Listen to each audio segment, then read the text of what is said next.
start our discussion about Central America and Caribbean history, we'll start in Central America, where one of the first major cultures to show up there was the Mayan culture. Again, we talked about the Mayans before, we talked about them when they were in Mexico, but it started in 1000 BC in Guatemala. And so eventually it did spread into Mexico and it became, great civilization and a center of trade. And, it was a big civilization in Guatemala, but it even blossomed into something bigger when it was in Mexico. And these Mayan people were extremely skilled at all of these different things that we talked about before. Very, very good at math, being able to do the calculations, very good at architecture. We remember looking at this beautiful pyramid that they had, this stepped pyramid, and all that kind of stuff. And then they also, in their architecture and everything else, they put astronomy and they watched the stars, and they knew that if they put it at this certain angle, you would see the snake climbing down it when it was the equinox time. And so all of these things, they were also very good at weaving and making these beautiful clothes. As you can see, this woman right here is weaving, but she's also wearing some of the traditional clothing that they would have weaved and made in that way. And also the sculpture. We talked about the snake sculptures and all the different sculptures that were found in their culture. So let's talk a little bit about how this culture worked. The way that their governments were organized is they had a whole bunch of different city-states. So each city-state, each village, each city, whatever it was, whatever you want to call it, was like their own country. They had their own leaders and everything, okay? But the thing is, they were all connected in this one Mayan culture through trade, okay? So they were constantly fighting each other and trying to get power and trying to take over more land and take over more cities and things like that, but they were friends also because that's how they traded things. So if one society made corn and the other society didn't, they would trade those two things. As we know, they made those huge pyramid-shaped temples to honor the gods and do their different religious ceremonies and things like that. And so we've seen that. We saw that on the last slide even. In the end, in about 900 AD, so it had been around for about 1,900 years, the civilization declined. Now, historians are not 100% sure why the civilization declined, but they see a couple of reasons that it could have been. First off, it was possible that because of weather and because of too dry a weather, the crops began to fail and they didn't have enough food to feed the civilization, and so the cities and states broke down. It's also possible that some of the environmental problems, some of these earthquakes and volcanoes and things like that that are all over the place in that area could have taken down the society, as well as the hurricanes and different things like that. And last but not least, war. Okay, all of these city-states constantly fighting each other. If a big enough war happened, it could cripple the entire society if both sides took really big losses. Ancient history on the Caribbean islands is a little bit different. Each island kind of had their own government, and they were divided into villages on them, and they were ruled by chiefs. And so almost the same kind of thing where they have their own countries, where the chief is in charge of these small villages. The early people were people called the Arawak and the Carib people. And the Arawak and Carib, they survived by moving from island to island, moving on boats and things like that, but they grew vegetables on their own island. They went around and gathered fruit that was naturally growing on their own island, and then they went out in the canoes and they would harvest shellfish. So they would get things like lobster and shrimp and clams and stuff like that and eat that as their main source of meat, because you don't have a whole lot of land to be raising cows or anything like that.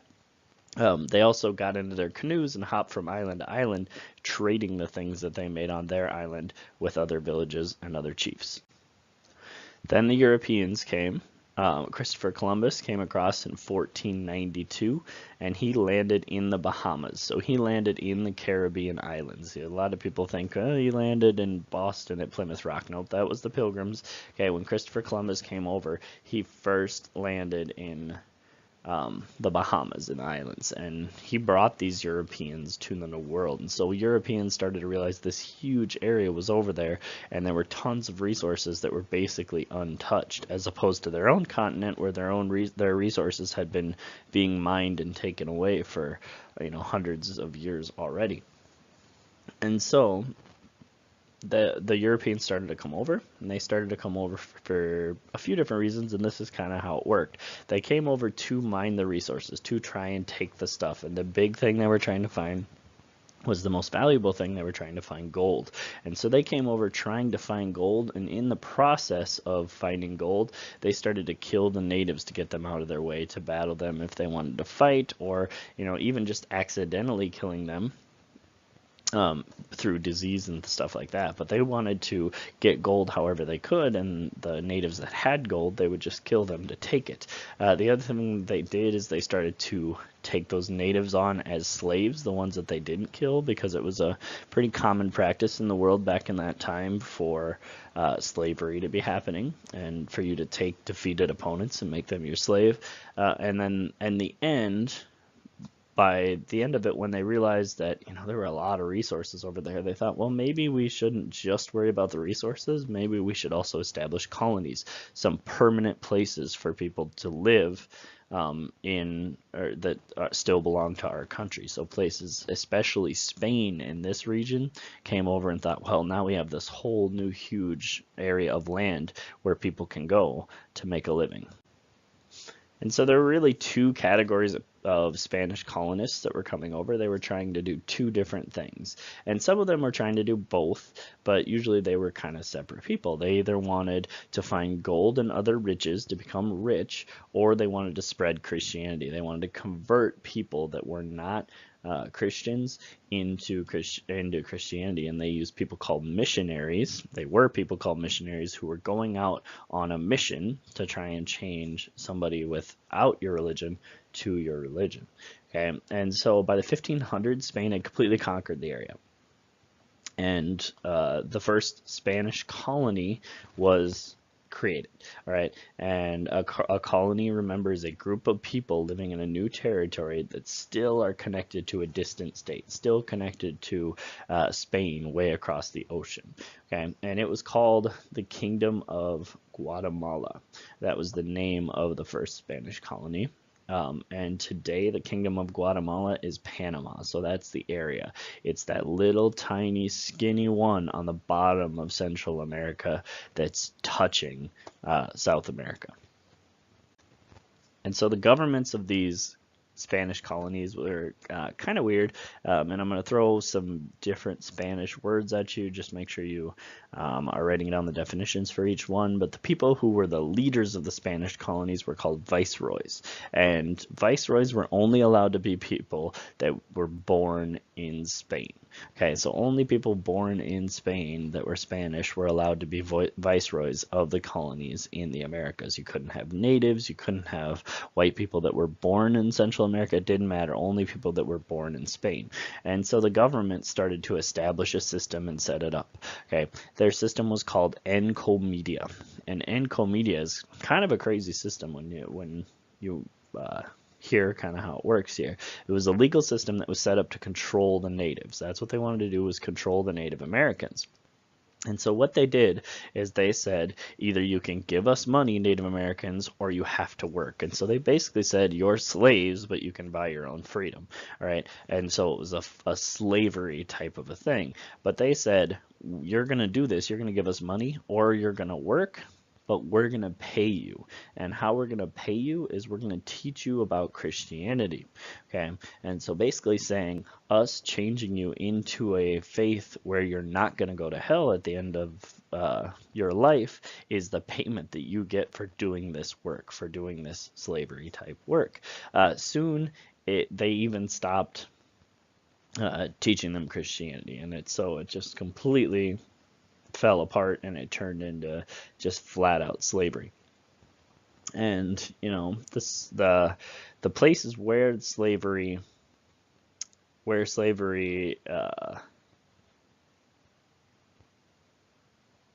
existed were called the haciendas, and haciendas are the same thing as like plantations in the southern part of the U.S. Okay, they're these huge farms and ranches, and so what ended up happening is it didn't really work. Okay, the idea of having the natives as slaves did not work out because they had a different society where they didn't work as hard, and so a lot of them were overworked and they died. Okay, and then also the illnesses, the sickness that the Europeans brought in, they had never seen them. They had never been exposed to those illnesses before.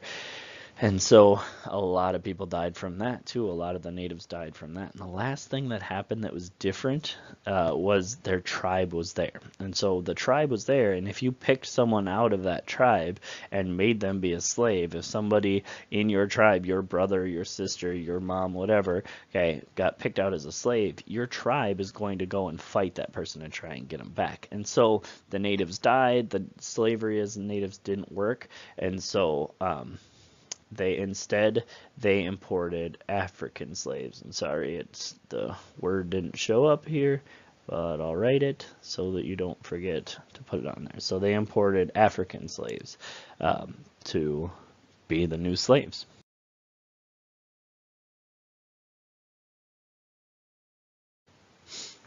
So most of the European colonies were using slavery, and there were a lot of European colonies in the area, in the Americas, South and North America.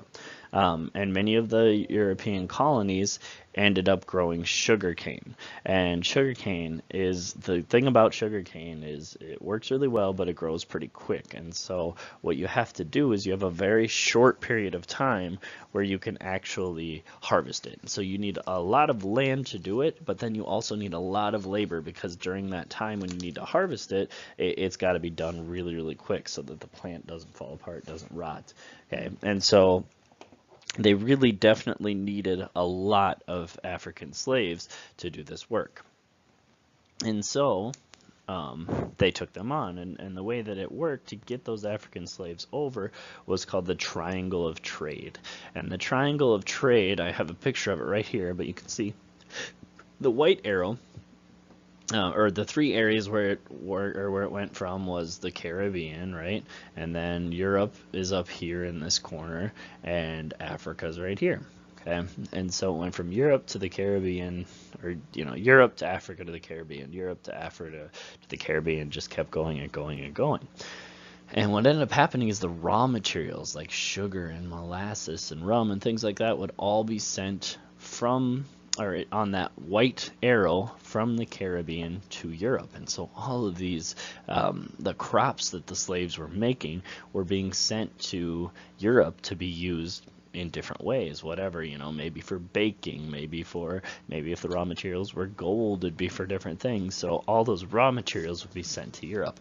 And then from Europe to Africa was sent manufactured goods. And so the manufactured goods would be loaded onto the ship, and they would go to Africa. And then a lot of times they would either capture the slaves in Africa, or they would trade some of these manufactured goods to the kings or tribe leaders, whatever, in Africa, and buy some of their people, or buy people that they had captured as slaves. And so when that happened, they'd load up these ships, and the ships would now have slaves and manufactured goods, and they'd go across to the Caribbean from Africa, and then the slaves would be dropped off, and the manufactured goods would be dropped off and sold. Both of those things would be sold, and the ship would fill up with raw materials and head back to Europe. And it just kept going around in this triangle over and over and over and over. And the people that were making the money were the people in Europe that were taking in the raw materials and selling both manufactured goods and slaves. So they would buy cheap raw materials like sugar, and they would sell more expensive manufactured goods, as well as pick up slaves for basically free and sell them also. So they were making a whole lot of money, and this caused a forced migration. So it's not push factors, it's not pull factors, it's not a choice for them to migrate. They were forced to migrate from Africa into the Americas. And so, of course, when you're forced to migrate there, eventually there will be rebellions. And so there were many rebellions, but one of them that we're going to talk about happened in the late 1700s in Saint Domingue, which is now today Haiti. Okay, and what happened is the people were angry against their French rulers who ruled Haiti when it was called Saint Domingue, and they were mad at them. And so they were tired of having the slaves come in, and the slaves were tired of being slaves, and there were more slaves than anybody else. And so eventually, under the leadership of this man right here, his name is Toussaint L'Ouverture, he was the leader of the rebellion. He fought for many, many years fighting against the French military, because he had been in the French military or a slave of a French military person and had learned a lot. And so he organized his forces and fought against the French military. And after years of fighting, in 1804, they were able to declare their independence. And it's cut off again on the bottom. Sorry, I don't know what's wrong with this slideshow. But they called themselves Haiti. And remember, Haiti is that small country on the west side of that island. It shares the island with Dominican Republic. That island is called Hispaniola. In 1821, so another, right around 17 years later, the Kingdom of Guatemala, which was Panama before, and kind of all of Central America, declared their independence from Spain.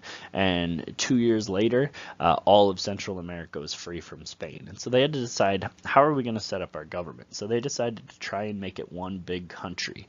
And kind of like we call ours the United States of America, they were going to call it the United Provinces of Central America. Okay, and so they broke it down into these different provinces, like our states, okay, and they tried to make this government.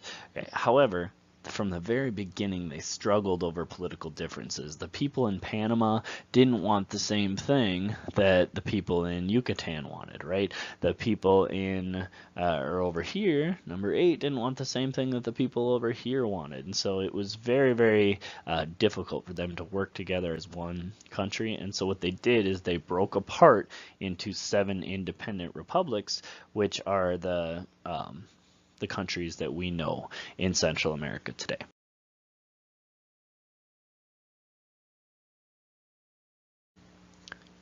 And so the Central America started off with really some struggling economies, and so they had a hard time making money, hard time having enough money for their people. And so the countries had to start looking for foreign investors, people that had money from other countries to come in and try and make businesses work there so that people had jobs. And so they started to depend on really heavily on the USA, but also some other countries, and they became way too dependent. And so the people from the USA and the people from other countries and these business people started to build industries and started to build plantations. Remember, big farms are plantations. And they started to grow things like sugar and coffee and bananas and all of these things that could make a whole lot of money, but the people that lived in Central America didn't have enough money to get them started, to get the farm started. So there were people working there as farmers making a very small amount of money, and all the money from the sugar, the coffee, and bananas that were being sold went to these people that were outside of the country that owned it. So, it helped the economy a little bit, but it didn't help it too much because there were so many, or because the biggest amount of money was going out of the country to other countries. And so the United States government also eventually, we talked about it last year with Teddy Roosevelt kind of playing a game and tricking the people down there, kind of gained control of a small piece of land about 10 miles wide, and built the Panama Canal, which is a current trade link that cuts right through the Central America, because otherwise there's no way of getting a ship through North or South America. So you have to go all the way around South America to get to the other side. And so with struggling countries, the dictatorships were very common. And so in the 1900s, dictatorships all around the place were very common. And in Cuba, there was one that we're going to talk about here. And this man right here, Fulgencio Batista, was the dictator and in Cuba. And what he did is he really limited political freedom. He didn't allow the people to have any say in the politics of Cuba at all. However, he was developing Cuba's economy. Cuba's economy was kind of blossoming and doing pretty well. But the people that were profiting the most were the people from the United States, because they owned all the different things. There were casinos set up and resorts, and people would come on vacation from the United States all the time. But the problem was they were owned by United States people, and so these United States investors are the ones that made the most money. And the second man right here, Fidel Castro, came in and he said, enough of that. We're not going to do that anymore. We need to make the money. And so he led a communist revolution in 1959, and communism took over the island of Cuba. And Fidel Castro ran it for many, many years. But what he ended up doing right away during this communist revolution is he took all that U.S. property, all those businesses that were owned by the U.S., and what that did basically was end relations with the U.S. The U.S. said, you're going to take our land, you're going to take our people's stuff, and not give them anything. We're done. We're not going to talk to you anymore. We're not going to do anything at all. And so just recently with President Obama, talks have reopened with Cuba, but then they've kind of been shut down since President Trump has started. And so it's kind of a back and forth right now. But also, Fidel Castro ended up getting sick, and towards the end of his life, Raul Castro took over, his brother, and then Fidel Castro died just a couple years ago. And Raul Castro is now retiring. He's still going to be the leader of the Communist Party, but he's going to open up elections for a new president. So Cuba's government is changing a lot right now, but it all started out with a revolution led by Fidel Castro against this dictator, Fulgencio Batista. And so under these dictatorships, people were not very happy with how the government was working. And when people are not happy with how the government is working, oftentimes they fight back with a revolution. And so this happened in a couple of different countries, but just for a couple of examples, in Guatemala, there was a deadly civil war that lasted about 40 years where they were trying to get their independence. And so it was a nasty thing, fighting back and forth. In Nicaragua in the 1970s, people started to rebel to take power from a dictatorship, essentially try and take power away from that dictatorship. But what ended up happening is a new dictator was put in place, and that new dictator took power from the rebels, and it just keeps kind of going back and forth. And so Nicaragua is still a pretty unstable government even right now. But by the 1980s, the last colonies finally got their independence. And so now they're all free. They're all their own country. They have everything that they need for all this entire area. They have the land that they need. They don't have a master that they're dealing with. They don't have another country they're dealing with. So what they really need to do is work to make democracy work within their countries.